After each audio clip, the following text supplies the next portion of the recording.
اعوذ باللہ من الشیطان اللعین الرجیم بسم اللہ الرحمن الرحیم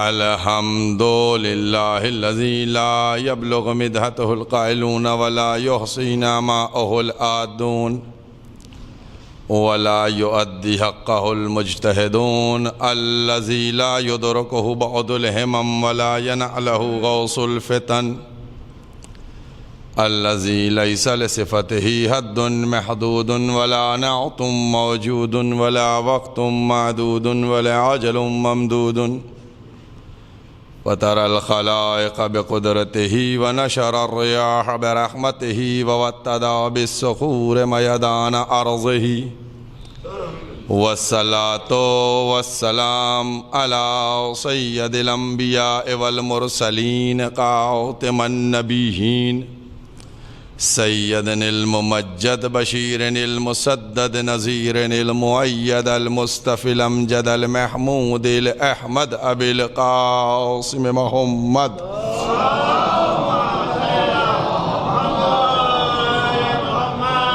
وأهل بيته طيبين الطاهرين المعصومين المظلومين أما بعد فقد قال الله سبحانه تبارك وتعالى في كتابه المحكم وخطابه المتقن وقوله الأحسن بسم الله الرحمن الرحيم لقد زرعنا لجهنم كثيرا من الجنس والإنس لهم قلوب لا يفقهون بها ولهم أعين لا يبصرون بها ولهم أذان لا يسمعون بها أولئك كالأنعام بل هم أضل أولئك هم الغافلون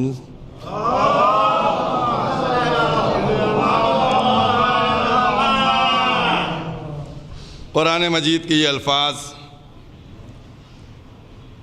جن کے ذریعے سلسلہ گفتگو کا آغاز کیا گیا تھا، ارشاد الہی ہو رہا ہے لَقَدْ ذَرَعْنَا لِجَهَنَّمَ كَثِيرًا مِّنَ الْجِنِّ وَالْإِنسِ۔ اکثریت ایسی ہے جناتوں اور انسانوں کی کہ جو جہنم میں جائے گی۔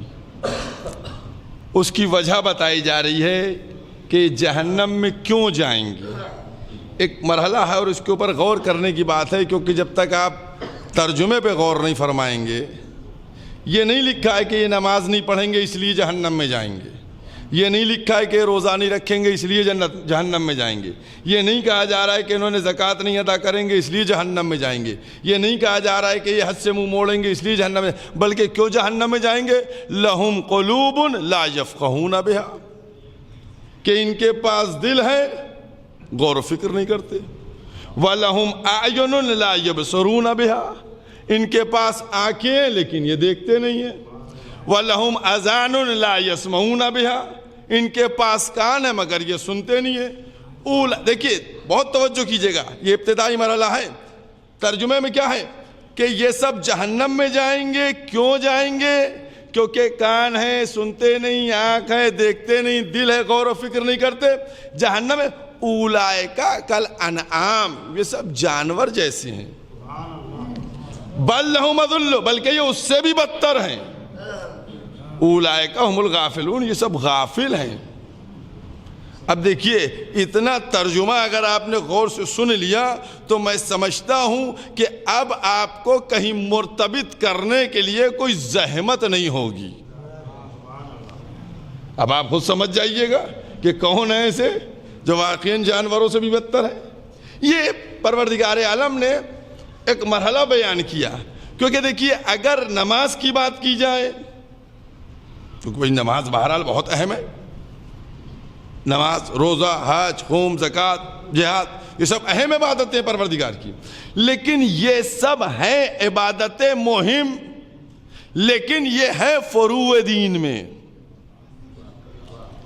یہ سب ہیں عبادت محترم ہیں، بہت بڑی عبادت ہے، لیکن فروع دین میں اس کا مطلب یہ ہے کہ پروردگار عالم جہنم کی جو بات کر رہا ہے وہ کچھ ایسے اصول کے اوپر بات کر رہا ہے جو فروع کے اوپر آتے ہیں۔ کیونکہ ان کا مقصد جو ہے اصول دین سے. اب آپ غور کر کے دیکھیے کہ دل ہے غور و فکر نہیں کرتے, اور ایک منزل ہے, اور اس منزل کو میں سمجھتا ہوں کہ ایک واقعہ آپ کے سامنے بیان کیا جائے جس سے بالکل اس آیت کی مثال آپ کے سامنے پیش کر دی جائے گی. ایک صلوات پڑھے بلند آواز سے محمد والا.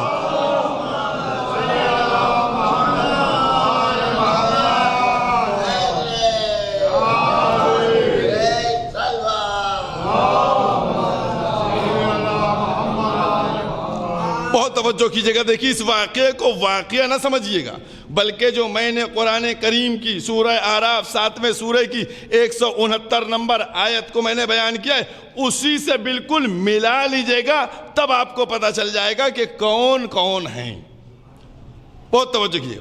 ایران کا ایک بہت بڑا بادشاہ تھا, اور ایران کے بادشاہ نے رات میں بیوی سے جھگڑا ہو گیا, طلاق طلاق طلاق, قصہ ختم کر دیا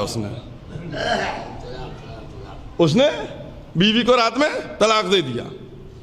صبح ہوئی, دربار سجا, دربار میں سب بیٹھے ہوئے. جو وزیر خاص ہوتا تھا اس نے جیسی بادشاہ سلامت کے چہرے کو دیکھا تو کہنے لگا کیا حضور کچھ پریشان ہیں, گستاخی معاف ہو. کہا بہت پریشان ہوں. کہا کیا ہوا؟ رات کا واقعہ بتایا انہوں نے. کہا لیکن ایک مرحلہ ہے, میں نے غصے میں آ کے طلاق دے دی, اب اس کا تدارک کیا ہے؟ تو وہ وزیر بولا کہ سرکار اگر کوئی سیاست کا مسئلہ ہوتا تو میں مشورہ دے سکتا تھا, لیکن یہ شریعت کا مسئلہ ہے, ہمارے بس سے باہر ہے, اس میں ہم کوئی مشورہ نہیں دے سکتے. کہا تو پھر کیا کیا جائے, پھر کیا ہوگا؟ کہا کہ ایسا ہے کہ اس کے لیے جو علماء ہیں ان کو دعوت دی جائے, وہ اس مسئلے کا حل نکالیں. اس نے کہا تو پھر دیر کس بات کی, بلاؤ علماء کو. چنانچہ اس نے آرڈر کیا, 4 کرسیاں سجا دی گئیں اور وہ علماء بلائے گئے. ایک کرسی کے اوپر جو حنفی مسلک کا عالم تھا وہ بیٹھ گیا آ کے, دوسری کرسی کے اوپر جو شافعی مسلک کا عالم تھا وہ بیٹھ گیا, تیسری کرسی کے اوپر وہ بیٹھ گیا جو مالکی مسلک کا عالم تھا, اور چوتھی کرسی کے اوپر جو حنبلی مسلک کا عالم تھا وہ بیٹھ گیا. اب یہ چاروں ان کے عالم دین بیٹھے ہوئے ہیں. بادشاہ سے کہا گیا کہ جی بتائیے آپ نے کیوں یاد کیا؟ بادشاہ نے مسئلہ بتا دیا. بہت توجہ کیجئے گا. دیکھیے بادشاہ نے مسئلہ بیان کر دیا کہ ایسے ایسے جو ہے وہ بیوی نے کو میں نے طلاق دے دیا ہے, اور اب چاہتا ہوں کہ وہ طلاق کا معاملہ ختم کر دیا جائے اور ہم میاں بیوی پھر سے. ان چاروں نے آپس میں گفتگو کی, اور گفتگو کرنے کے بعد پھر ایک شخص, ایک عالم بولا کہ حضور اس کا تدارک ہے. تو بادشاہ صاحب کہنے لگے کہ بتاؤ بھئی دیر کس بات کی ہے؟ کہا یہ بتائیے آپ کا کوئی معتمد خاص ہے بہت بھروسے مند؟ کہا ایک نہیں کئی ہمارے معتمد ہیں. کہا پھر؟ کہا کوئی آپ کا جو معتمد ہے اس معتمد سے آپ اپنی بیوی کا نکاح کیجئے, کچھ مدت آپ کی بیوی ان کے ساتھ رہیں, پھر وہ معتمد جو آپ کا ہے وہ اس کو طلاق دے دے تو وہ عدت پوری کر کے آپ کے ساتھ پھر وہ نکاح کر لیں, یعنی جس کو شارٹ میں آپ لوگ سمجھتے حلالہ, پھر وہ آپ کے ساتھ نکاح کر لیں. اب جو یہ سنا بادشاہ نے تو سر کا پسینہ پیروں سے بہنے لگا. بادشاہ کی زوجہ اور پھر طلاق اور پھر نکاح اور پھر یہ اور وہ دنیا جہان کا. بادشاہ پریشان کہ بھئی یہ تو ممکن نہیں, یہ کیسے ممکن ہے کہ میری بیوی کسی دوسرے کے نکاح میں جائے. ایک شخص اور بیٹھا ہوا تھا, اس نے کہا بادشاہ سلامت اگر اجازت ہو تو میں کچھ کہوں. بادشاہ کہنے لگا اٹھو کہو کیا کہنا چاہتے ہو. کہا انہوں نے 4 فقہوں کے عالموں کو بلایا ہے, فقہ اصل میں 5 ہیں, ایک کو انہوں نے چھوڑ دیا ہے. ایک فقہ کو انہوں نے چھوڑ دیا ہے. تو وہ وزیر کی طرف متوجہ ہوا کہ کیا یہ صحیح کہہ رہا ہے؟ کہا جی صحیح کہہ رہا ہے. کہا کون سی فقہ؟ کہا فقہ جعفری.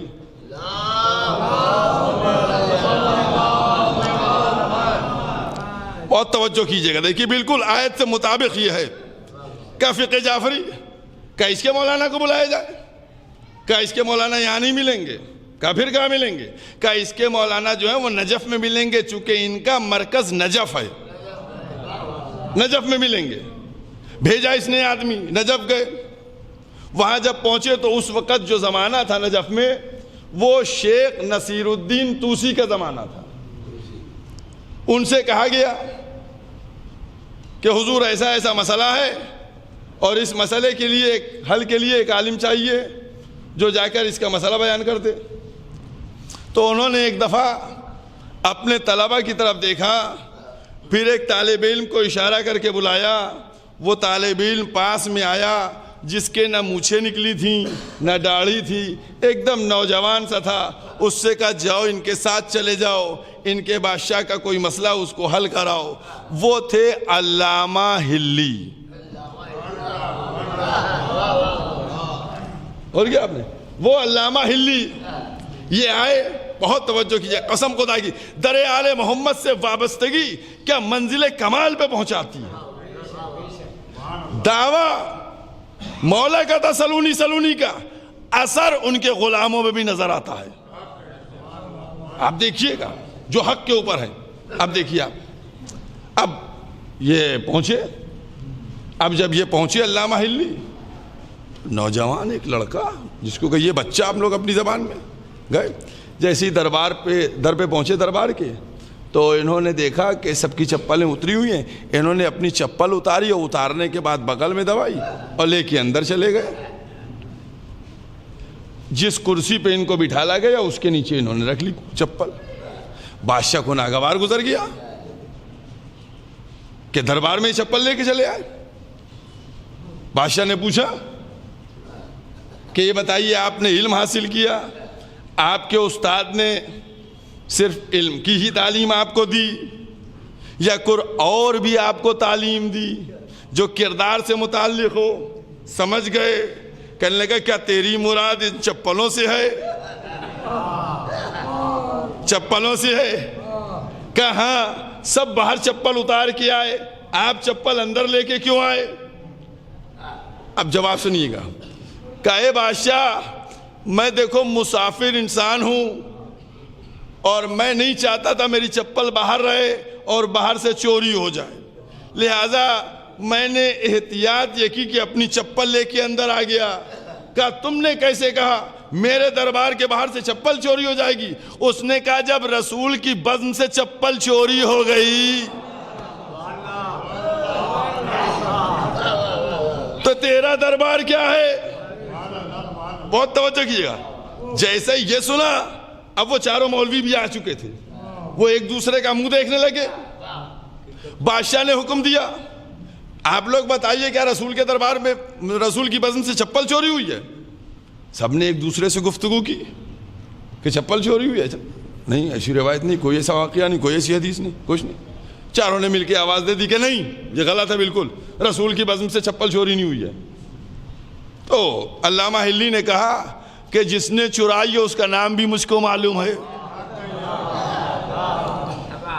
کہا مجھ کو اس کا نام بھی معلوم ہے. تو پھر ایک دفعہ کہا اچھا بتائیے کس نے چپل چرائی؟ کہا ہوا یہ کہ رسول کی بزم میں بیٹھے ہوئے تھے، سب لوگ جمع تھے اور وہاں چپل، اب سنیے گا بہت توجہ کیجیے گا، وہاں چپل چرائی ہے ابو حنیفہ نے. چپل ابو حنیفہ نے چرائی ہے. جیسے ہی یہ جملہ سنا حنفی مسلک کا عالم اٹھ گیا، کہنے لگا کیا آپ جھوٹ بول رہے ہیں؟ ابو حنیفہ جو ہیں وہ تو پیدا بھی نہیں ہوئے تھے، 70 سال بعد تو پیدا ہوئے ہیں. 70 سال بعد وہ پیدا ہوئے، آپ ان پہ الزام لگاتے. کہا بھیا معاف کرنا، انہوں نے نہیں چرائی تھی، امام شافعی نے چرائی تھی. جیسے امام شافعی کا نام سنا، شافعی مسلک کا عالم کھڑا ہو گیا، اس نے کہا آپ جھوٹ بولتے ہیں، وہ 80 سال بعد تو پیدا ہوئے تھے، 80 سال بعد تو پیدا ہوئے تھے، انہوں نے کیسے چپل چرا لی؟ کہا ارے ہو سکتا مجھ سے غلطی ہو گئی ہو، یہ مالکی نے چرائی ہے، امام مالک نے چپل چرائی۔ امام مالک کا رہنما کھڑا ہوا، وہ مولوی کھڑا ہوا کہ آپ بالکل غلط بیانی کر رہے ہیں، امام مالک کیسے چپل چرا سکتے ہیں؟ وہ تو 120 سال بعد پیدا ہوئے، 120 سال بعد پیدا ہوئے۔ بس جیسے یہ جملہ کہا بھیا ہم آپ تینوں سے معذرت چاہتے ہیں، ہو سکتا ہے انہوں نے چرائی ہوگی، احمد ابن حنبل نے کہا آپ احمد ابن حنبل کا نام لے رہے ہیں، وہ تو رسول کے بعد 150 سال بعد پیدا ہوئے، 150 سال بعد پیدا ہوئے۔ بس جیسے یہ بات ہوئی، یہ چاروں اپنے الجھ گئے آپس میں کہ یہ کیسی بات ہے، یہ کیسی بات ہے۔ بادشاہ ایک دفعہ ادھر سے بولا، کہنے لگا میں نے چپل چوری کے لیے نہیں بلایا، میرا نکاح کیسے ہو اس کے لیے بلایا۔ علامہ ہلی، میں نے کیا کہا؟ علامہ ہلی مخاطب ہوئے، کہے بادشاہ میں نے تیرا جواب دے دیا، جواب ہو گیا تیرا۔ کہا کیا جواب ہوا؟ کہا تو ان کی بات مان رہا ہے جو 70 سال بعد آئے، جو 80 سال بعد آئے، جو 120 سال بعد آئے، جو 150 سال بعد آئے، اس کی کیوں نہیں سنتا جو کعبے میں پیدا ہوا، رسول کی آغوش میں پلا، رسول کی زبان چوس کے بڑھا۔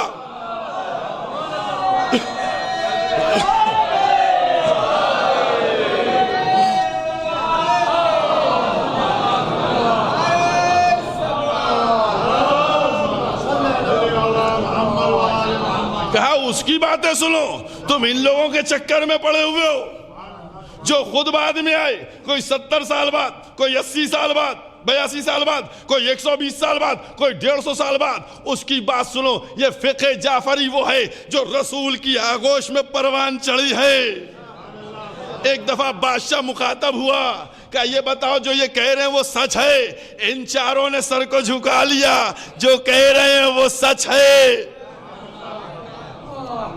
جو کہہ رہے ہیں وہ سچ ہے۔ اب اس کے بعد جب انہوں نے کہا بادشاہ نے، تو ابھی بادشاہ سے کھڑے ہو کے کہنے لگے، اے بادشاہ یہ بتاؤ کہ اسلام میں غصے اور جذبات میں دیا گیا طلاق نہیں ہوتا۔ پھر اس کے بعد فرماتے ہیں کیا نکاح کہنے سے نکاح ہو جاتا ہے؟ کہا نہیں۔ تو کہا جس طرح نکاح کہنے سے نکاح نہیں ہوتا، اسی طریقے سے طلاق کہنے سے طلاق نہیں ہوتا ہے۔ جس طریقے سے نکاح میں گواہ ہونا ضروری ہے، اسی طریقے سے طلاق میں بھی گواہ ہونا ضروری ہے۔ اور کیا آپ نے، یہ وہ منزل ہے۔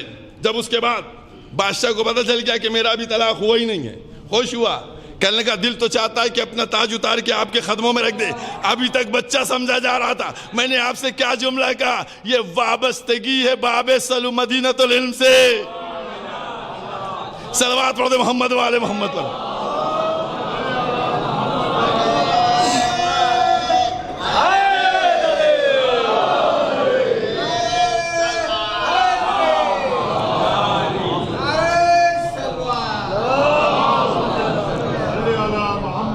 ایک باقاعدہ صلوات پڑھے محمد والے محمد پر۔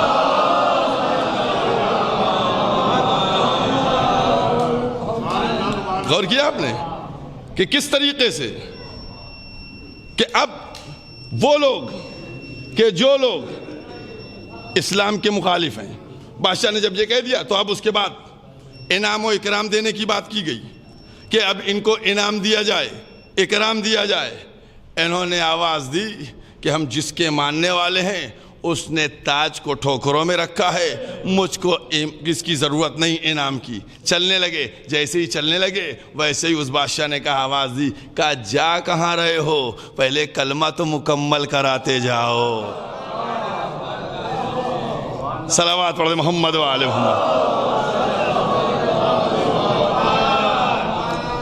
آپ لوگوں نے پورا واقعہ سن لیا ہے نا، سن لیا پورا واقعہ۔ اب آپ یہ بتائیے، آپ کی سمجھ میں تو بات آ گئی، وہ جو عالم کہے جا رہے تھے، اب ان پہ میری آیت کے الفاظ کو ٹیلی کیجئے گا کہ اگر عقلیں ہوتی اگر قلب ہوتا تو سمجھ جاتے کہ میں 70 سال بعد اس کو کیوں لاؤں جو خود 70 سال بعد پیدا ہوا، میں اس کی بات کیوں کروں، اور پھر اس کے بعد وہ 82 سال بعد والے کی بات کیوں کروں؟ معلوم یہ ہوا کہ یہی وہ لوگ ہیں کہ جو دل رکھتے ہیں لیکن غور و فکر نہیں کرتے، آنکھیں ہیں لیکن دیکھتے نہیں، کان ہیں مگر سنتے نہیں، یہ سب کے سب جانور سے بھی بدتر ہے۔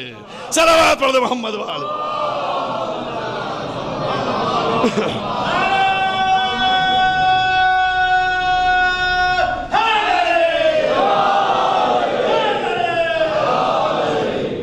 اور کیا آپ نے اب اس میں کوئی شک نہیں ہونا چاہیے کہ کون جانوروں سے بدتر ہے اور کیا انداز ہے۔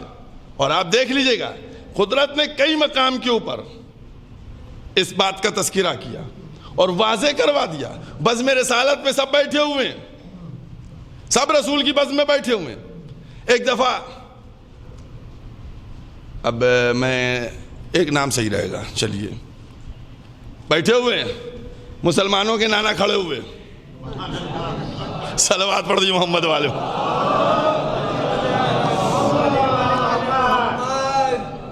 نانا کھڑے ہوئے کہنے لگے کہ یا رسول اللہ صراط مستقیم کیا ہے؟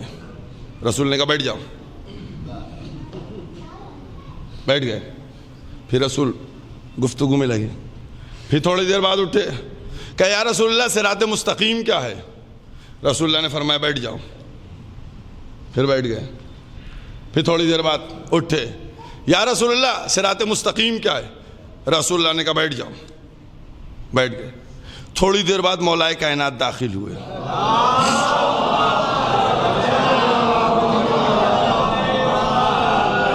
اب ایک جملہ میرا سنیے گا، دیکھیے بالکل وہ لفظ جو ہیں جو آپ کے ابھی سے مل جائیں گے۔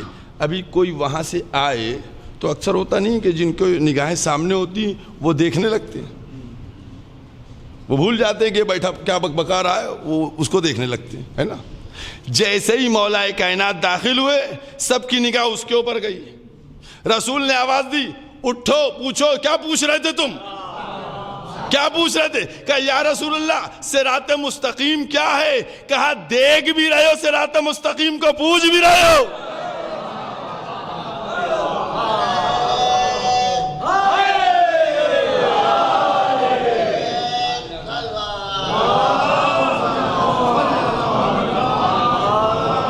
دیکھ بھی رہے ہو اور پوچھ بھی رہے ہو۔ بس یاد رکھیے گا یہ عظمت ہے مولا کائنات کی کہ صراط مستقیم کیا ہے۔ میں نے کل آپ کو بتایا تھا نا کہ شیطان وہی لے کر آتا ہے اپنے اولیاء کے اوپر، یہ ذہنوں میں رکھیے گا، قرآن سے مرتبط ہو کے بات کر رہا ہوں۔ یہ کیا ہے؟ صراط مستقیم کون ہے؟ کوئی اختلاف نہیں ہے، ذات امیر المومنین علی ابن ابی طالب علیہ السلام ہے صراط مستقیم۔ اب شیطان نے کیا کہا تھا؟ شیطان نے کیا کہا تھا؟ پروردگار کہاں بیٹھ کے بہکاؤں گا؟ شیطان نے کیا کہا تھا؟ کہاں بیٹھ کے بہکاؤں گا؟ کہا صراط مستقیم پہ بیٹھ کے بہکاؤں گا، صراط مستقیم سے مجھ کو مہلت دے دے، صراط مستقیم سے بہکاؤں گا۔ ابھی بھی آپ کی سمجھ میں نہیں آیا؟ اس کا مطلب یہ جو علی ولی اللہ نہ کہے،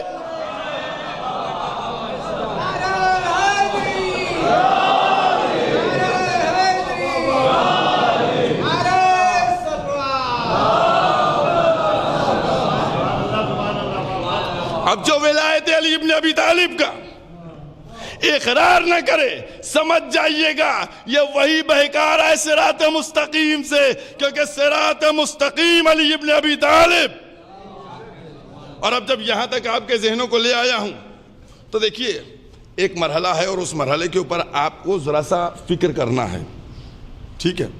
اور وہ فکر یہ کرنا ہے کہ اس نے پورا واقعہ قرآن کریم میں موجود ہے، سب لوگ جانتے ہیں ماشاءاللہ سے، 20 آیتوں کا میں تذکرہ ہے۔ ابلیس نے اللہ کو اللہ مانا یا نہیں مانا؟ بتائیے۔ مان رہا تھا نا اللہ، تبھی تو کہہ رہا تھا مجھے قیامت تک کی مہلت دے دے، ہے نا؟ دو جملے جیسا ٹھہر کے بہت سنیے گا، بہت، میں تو آپ لوگوں کو سب بتائے دے رہا ہوں۔ ورنہ یہ سب راز کی باتیں ہیں، بہت کم بتائی جاتی ہیں، سمجھ گئے؟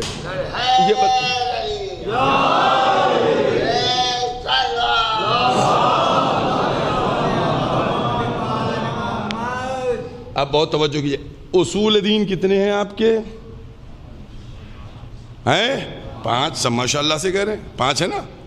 کیا کیا اصول دین ہے؟ توحید، توحید کے ساتھ ہم نے عدالت کو جوڑا، عدالت کے بعد نبوت ہے، نبوت کے بعد امامت ہے، امامت کے بعد قیامت۔ یہ 5 اصول دین ہے۔ دیکھیے بہت توجہ کیجئے گا، میں نے کہا نہیں بہت راز کی بات بتانے جا رہا ہوں۔ 5 اصول دین ہے نا، دیکھیے 5 اصول دین ہے۔ اور عام جنتا کے اصول دین کتنے ہیں؟ ہاں ماشاءاللہ سے، یہ سب مجلسوں کا طفیل ہے، ان کو اپنوں کو بھی نہ پتا ہوگا کتنے ہیں، سمجھ گئے؟ 3 اصول دین۔ انہوں نے کیا کیا غائب کیا؟ توحید کے بعد عدالت کو ہٹا دیا، نبوت کے بعد امامت کو ہٹا دیا، یعنی اصول ہی کا تیا پاچا کر دیا، سمجھ گئے؟ اصول ہی کا۔ اب کیا اصول دین ہے؟ بولتے رہیے، دیکھیے ان کے اصول دین 3 کیا کیا ہیں، جلدی جلدی بتائیے۔ توحید، نبوت، قیامت۔ پھر سے یاد رکھیے گا، توحید، نبوت، قیامت، 3 اصول دین ان کے ہیں۔ اب آئیے آپ جلدی سے، ابلیس وہ کیا کہتا تھا؟ اللہ کو مانتا تھا نہیں مانتا تھا؟ مانتا تھا۔ ایک اس کا اصول دین،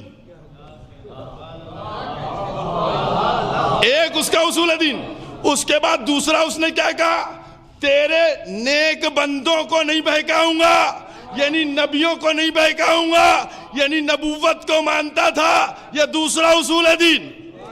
قیامت تک کی مہلت دے دے، یعنی تیسرا اصول دین۔ تو ابلیس توحید کا بھی مانتا تھا، نبوت کا بھی مانتا تھا، قیامت کا بھی مانتا تھا، لیکن شیطان تھا۔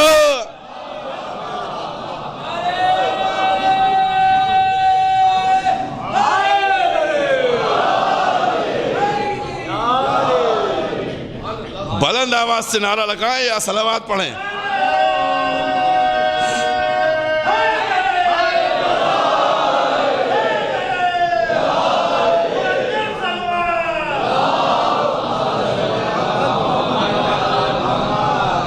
یہ علی صرف ایک یہ مختصر سا نہیں ہے جذباتی نعرہ، یہ منافق کی موت ہے، مومن کی حیات ہے۔ اور کیا آپ نے یہ مرحلہ ہے؟ دیکھیے اب یہاں تک آپ کے ذہنوں کو لے آیا۔ اب دیکھیے اس نے عدالت کو کیسے ہٹایا۔ اب عدالت بھی تو دکھاؤں آپ کو نا، آپ لوگوں نے سب نے سنا ہے اس نے کیا کہا تھا کہ میں آگ سے ہوں، یہ مٹی سے ہے۔ بھائی اللہ عادل ہے، اس نے جس کو بنایا بنایا، ٹھیک ہے۔ اس نے ابتدائی مرحلے میں عدالت خدا پہ شک کیا تو وہاں پہ عدالت کو نکالا اس نے، اور پھر آدم کی خلافت کا انکار کر کے آدم کو نکالا۔ تو اس کا مطلب جو اللہ اور نبی اور قیامت کو مانے وہ شیطان ہوگا یا شیطان کا پیروکار ہوگا۔ اور ہم نے کبھی بھی اللہ کے ساتھ عدالت کو اس لیے نہیں ہٹایا کیونکہ اگر عدالت نہ ہوگی تو پتہ نہیں نماز کی سزا ملے یا جزا۔ لہذا لازم یہ ہے کہ ہم کو نماز کی جزا چاہیے ہے، اور یہ اسی وقت ممکن ہے، پاسبل ہے کہ جب اللہ عادل ہوگا۔ اور کیا؟ اور اس کے بعد ایک جملہ اور کہتا چلوں، نوجوانوں کی بات ذہن میں پہنچ جائے۔ نبوت کے بعد امامت، اس کو اس لیے رکھا، بہت توجہ کیجئے گا، جہاں سے آغاز کیا تھا وہیں پر بلا کے بات کو ختم کیے دیتا ہوں۔ اس لیے نبوت کہاں تک تھی؟ نبوت کہاں تک تھی؟ نبوت 11 ہجری 28 سفر کو دنیا سے چلی گئی، نبی چلے گئے 28 سفر کو 11 ہجری میں۔ یہ کون سی ہجری چل رہی ہے؟ 1448 شروع ہو گئی ہے، یہ 1448 ہجری ہے۔ نبی اب کون ہے؟ نبوت چلی گئی، قیامت کا پتہ نہیں۔ بہت توجہ کیجیے، نبوت چلی گئی، قیامت کا پتہ نہیں۔ اب یہ جو گیپ ہے، اس گیپ کا کیا کیجئے گا؟ نہ اللہ نے نبوت کی عمر کو بڑھا کے قیامت سے ملایا، نہ قیامت کو کم کر کے نبوت سے ملایا، بلکہ فاصلہ چھوڑا۔ بس خالق نے اسی فاصلے کو بلا فصل کرنے کے لیے ولایت کا سلسلہ شروع کر دیا۔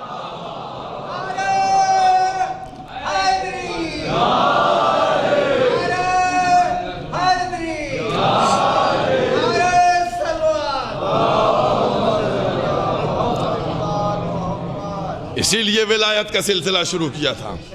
اور جب سلسلہ ولایت شروع کیا، کیوں؟ کیونکہ تحفظ دین بھی تھا، تحفظ شریعت بھی، تحفظ قرآن بھی۔ ان سب چیزوں کا تحفظ کرنا کس کی ذمہ داری تھی؟ آج جو صحابیت کی بات کرتے ہیں نا، جب 28 سفر کو مدینے میں اطلاع آئی تھی تو جو صحابیت تھی وہ بھاگ گئی تھی، ولایت ٹھہر گئی تھی۔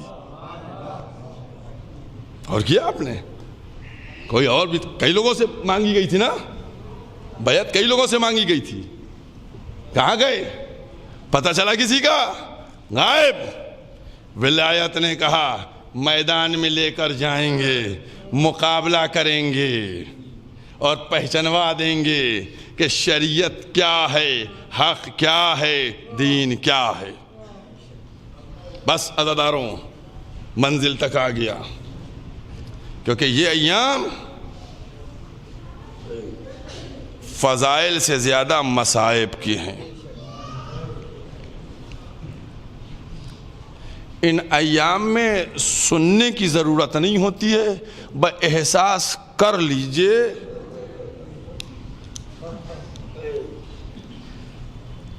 عزاداران امام مظلوم، جب امام حسین کو ولید کے دربار میں بلایا گیا اور اس کے بعد امام حسین نے واپس آ کر بتایا کہ زینب سامان سفر تیار کرو، اب مدینہ رہنے کے لائق نہیں رہا۔ عزاداروں، کیا عالم ہوا! جیسے ہی یہ اطلاع گشت کی، مدینے میں گریہ کی صدائیں بلند ہونے لگیں، لوگ ملنے کے لیے آنے لگے، لوگ ملاقات کرنے کے لیے آنے لگے۔ آئے جناب ام سلمہ بھی آئیں، محمد حنفیہ بھی آئے، سب لوگ آئے۔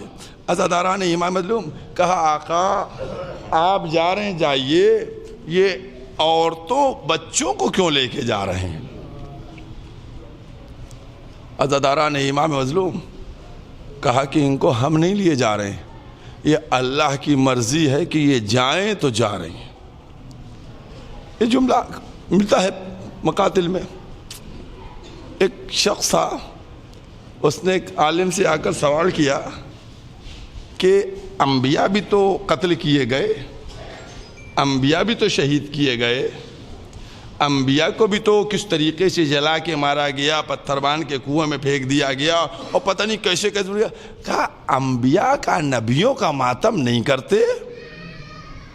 ایک جملہ ہے عزادارو، نبیوں کا ماتم آپ نہیں کرتے، آپ حسین کا ماتم کرتے ہیں۔ عزادارو، ان عالم نے جواب دیا، کہا نبیوں کی زینب جیسی بہن نہیں تھی۔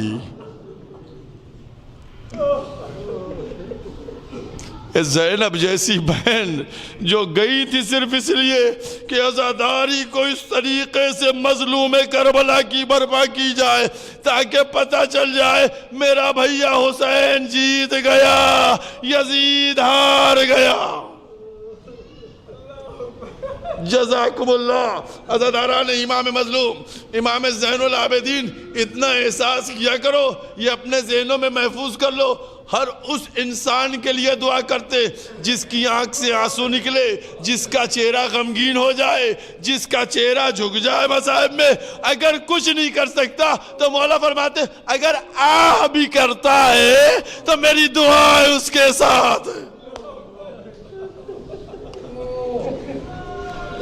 ہو گیا، کس کو جانا ہے، سب تیاری ہونے لگی، ایک ایک کر کے سب تیار ہو رہے ہیں۔ عزاداران امام مظلوم، امام حسین نے بیبیوں سے کہا فاطمہ صغریٰ نہیں جائیں گی. کہا جاؤ سب لوگ، اور جانے کے بعد صغریٰ سے خدا حافظ کر لو. اور ایسا ہے کوئی صغریٰ کے پاس ٹھہرے نہیں، کوئی صغریٰ کے پاس ٹھہرے نہیں، بس جاؤ جا کے خدا حافظ کر کے چلی آؤ. اس کے بعد بیبیاں گئیں، جناب صغریٰ بیٹھی ہوئی ہیں. جیسے فاطمہ صغریٰ پاس گئیں، سر پہ ہاتھ رکھا، بیٹی خدا حافظ. رباب گئیں، خدا حافظ. لیلا گئیں، خدا حافظ. کلثوم گئیں، خدا حافظ. سب خدا حافظ. فاطمہ صغریٰ کچھ کہنا چاہتی ہیں، کوئی سننے کے لیے تیار نہیں ہے. جب فاطمہ صغریٰ نے یہ منظر دیکھا، عزاداران امام مظلوم، باپ کی چہیتی بیٹی ہوتی ہے نا، بیٹی کو باپ، اور وہی باپ بیٹی کو چھوڑ کے جا رہا ہے. تصور کر کے بتائیے گا کہ کیا پریشانی ہوگی لے جانے میں، کہ اپنی اس بیٹی کو چھوڑ کے جا رہے ہیں. سب کو کہا گیا، سب خدا حافظ کر کے آئے. اب جناب صغریٰ آمادہ تھی کہ اب میری پھوپھی آ رہی ہیں، اب ان کو نہیں جانے دیں گے. جناب زینب پہنچی، انہوں نے بھی وہی انداز اختیار کیا. صغریٰ نے دامن کو پکڑ لیا. پھوپھی اماں آپ میری سفارش کیجئے، بابا ہم کو بھی لے کے جائیں. اے پھوپھی اماں، میں نے تو ابھی تک اپنے اصغر کو گود میں بھی نہیں لیا. اصغر کہے دل کے، ابھی میں نے اصغر کو گود میں بھی نہیں لیا. پھوپھی اماں آپ میری سفارش کیجئے. جناب صغریٰ پھوپھی کے دامن سے لپٹی ہوئی ہیں. جناب زینب امام حسین کے پاس لے کے آئیں.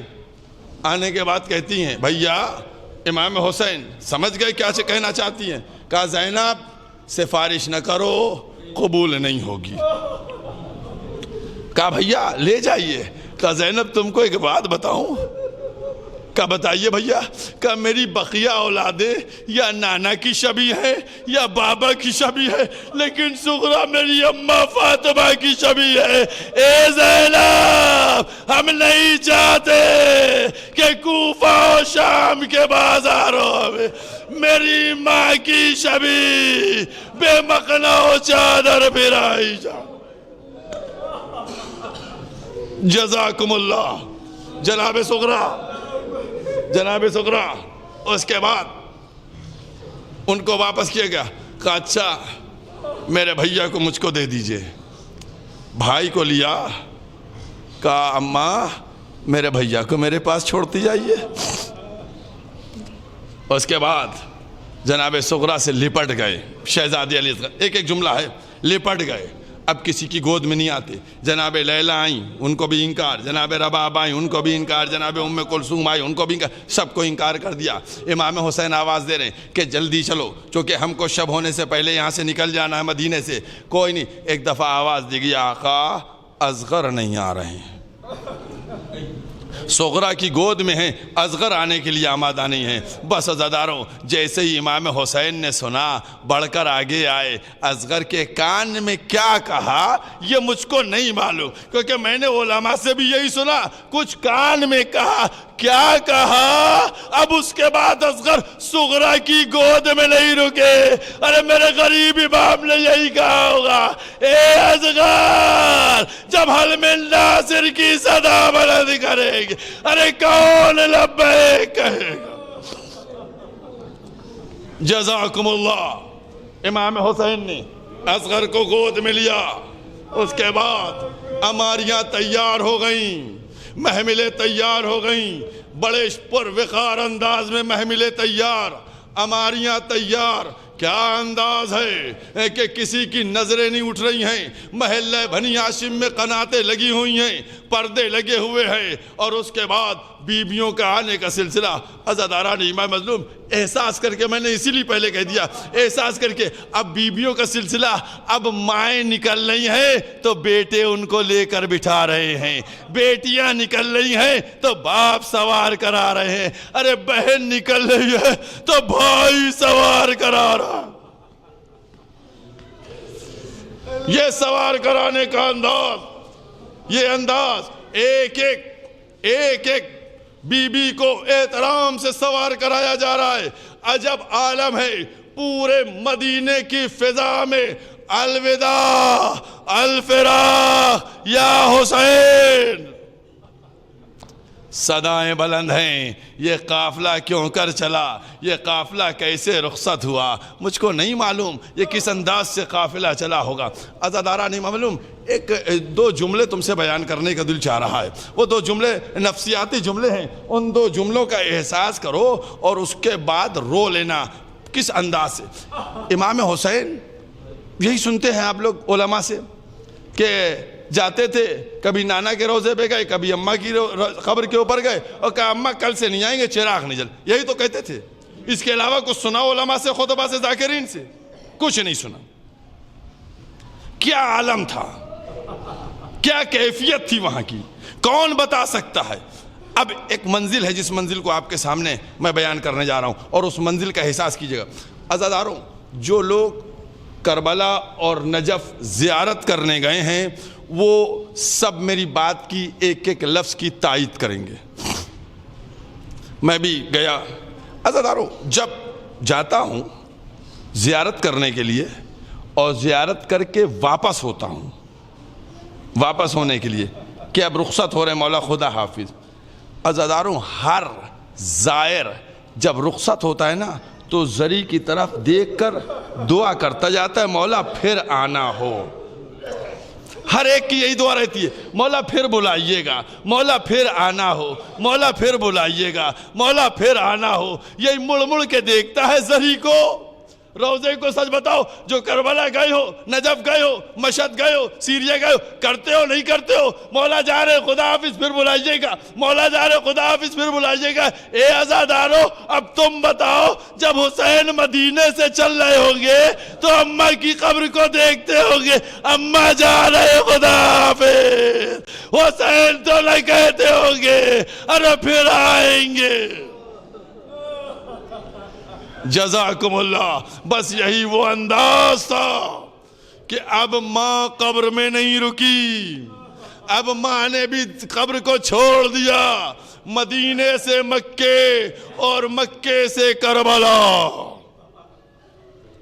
بس عزادارو، آج 2 محرم کا سورج طلوع ہو چکا ہے، 2 محرم کا سورج طلوع ہو گیا۔ 2 محرم سے کچھ ذہنوں میں آیا، کچھ ذہن متوجہ ہوئے، آج کے دن حسین وارد کربلا ہوئے تھے۔ چلتے چلتے حسین کا گھوڑا رک گیا، امام حسین کا گھوڑا رک گیا۔ حالانکہ وہ گھوڑا کہ جس کو ایڑ دی جا رہی ہے، صرف 2 مقام ایسے تھے، امام حسین کے اشاروں کو سمجھتا تھا وہ گھوڑا جو ذوالجناح تھا، وہ اشاروں پر نیت کے اوپر امام کی چلتا تھا۔ لیکن 2 مرحلے ایسے تھے جب امام حسین ایڑ دے رہے تھے لیکن گھوڑا نہیں بڑھ رہا تھا۔ 2 مرحلے ایسے تھے۔ آپ کہیں گے وہ 2 مرحلے کون سے تھے؟ ایک جب کربلا پہنچے تھے تو چاہ رہے تھے آگے بڑھے گھوڑا، گھوڑا آگے نہیں بڑھ رہا تھا، اور دوسرے وہ جب سکینہ گھوڑوں کی ٹاپوں سے لپٹی تھی۔ اے میرے بابا کے وفادار گھوڑے، میرے بابا کو میدان میں نہ لے جا۔ حسین نے گھوڑے کو ایڑ دی، گھوڑا آگے نہیں بڑھا، اپنی گردن سے اشارہ کیا۔ جزاکم اللہ۔ حسین گھوڑا آگے نہیں بڑھتا، جناب عباس تشریف لائے، نہیں بڑھتا۔ ایک گھوڑے کے بعد دوسرا گھوڑا بدلا گیا، دوسرا گھوڑا بھی آگے نہیں بڑھتا، تیسرا، روایات میں ملتا ہے 7 گھوڑے، 7 گھوڑے بدلے گئے اور گھوڑے آگے نہیں بڑھ رہے ہیں۔ اس کے بعد امام حسین نے جناب عباس سے کہا کہ دیکھو یہاں پر کوئی قبیلہ ہوگا، کوئی قوم والے رہتے ہوں گے، ان کو بلا کے لے کے آؤ۔ چنانچہ قوم بنی اسد، ان کو بلایا گیا، بنی اسد کے کچھ لوگ آئے۔ آنے کے بعد امام نے پوچھا یہ بتاؤ اس جگہ کا نام کیا ہے؟ کہا مولا اس کو شت فرات کہتے ہیں۔ کہا نہیں اس کے علاوہ بھی کوئی نام ہے؟ تو دوسرا بولا اس کو غازریہ کہتے ہیں۔ پھر کہا کہ اس کا کوئی اور بھی نام ہے؟ تیسرا بولا اس کو نینوا بھی کہتے ہیں۔ سب الگ الگ نام بتا رہے ہیں۔ امام حسین نے کہا کہ نہیں اس کا کوئی اور بھی نام ہے، کیا تمہارے کیا کوئی اور ہے بزرگ جو اس کو بتا سکے کہ اس کا اور کیا نام ہے؟ تو ایک دفعہ وہ بتاتا ہے کہ ہاں ایک بزرگ ہے، وہ جانتا ہے، اس کو لے کے آؤ۔ چنانچہ وہ مریض تھا، اس کو لایا گیا، کسی انداز میں امام کے سامنے پہنچا، اور جیسے ہی پہنچنے کے بعد امام نے کہا کہ اس جگہ کو کیا کہتے ہیں؟ کہنے لگا اس جگہ کو کرب و بلا بھی کہتے ہیں۔ بس امام نے کہا بس عباس، ہم اسی جگہ کے لیے تو آئے ہیں۔ فوراً وہ بوڑھا بنی اسد کا بولا، کہا نہیں یہاں نہ رکنا، ارے یہاں سے جو بھی نبی گزرا، جو بھی اولیاء گزرا، جو بھی صالحین گزرا، سب کا خون بہا ہے، ارے یہاں نہ جانا۔ حسین نے آواز دی، ارے ہم اسی جگہ کے لیے تو آئے ہیں، یہیں پر بستی بسائیں گے۔ بس عزاداران امام مظلوم حسین نے بنی اسد سے کہا ہم چاہتے ہیں تم سے یہ زمین کو خریدا جائے۔ اس زمین کا کہا مولا اس کو خریدنے کی کیا ضرورت ہے، جے دن دل چاہے آپ مجھے آپ قیام کریں، ہمیں کوئی اعتراض نہیں۔ کہا نہیں، ہم یہاں اپنی بستی بسائیں گے، لیکن 2 شرطوں کے ساتھ تم کو یہ ہبہ بھی کر دیں گے۔ اس کے بعد 60,000 درہم میں اس زمین کو خریدا۔ عزادارو دیکھو، امام حسین اس مصیبت اور غربت کے عالم میں تم کو ہم کو بھولے نہیں، ہم کو تمہیں نہیں بھولے۔ کیا کہا دیکھو کوئی میرا ظاہر آئے اس کو 3 دن مہمان رکھنا۔ کہ ایک ہماری یہ وصیت ہے، اس کو 3 دن مہمان رکھنا، نشان قبر بتا دینا، اور دوسری وصیت یہ ہے کہ جب ظالم یہاں سے چلے آئے تو ایک ایک مٹھی خاک ہماری لاشوں پر ڈال دے۔ جزاکم اللہ۔ بس عزاداران امام مظلوم، جناب امام حسین بتاتے ہیں، اس کے بعد جناب عباس اور سب تیاری میں لگ گئے، خیمے لگنے لگے، اترنے لگی۔ جیسے ہی خیمے لگنے لگے، اترنے لگی، جناب زینب ان کے کان تک پہنچ گیا تھا نام کرب و بلا۔ فوراً امام حسین کو بلایا، کہا بھیا یہ جو کربلا ہے یہ نام تو سنا لگتا ہے، یہ نام پہلے بھی کبھی سنا ہے میں نے۔ کہاں زینب یہ نام؟ کہا بھیا یہی تو وہ نام ہے نا جس کو اماں لے کر رویا کرتی تھی۔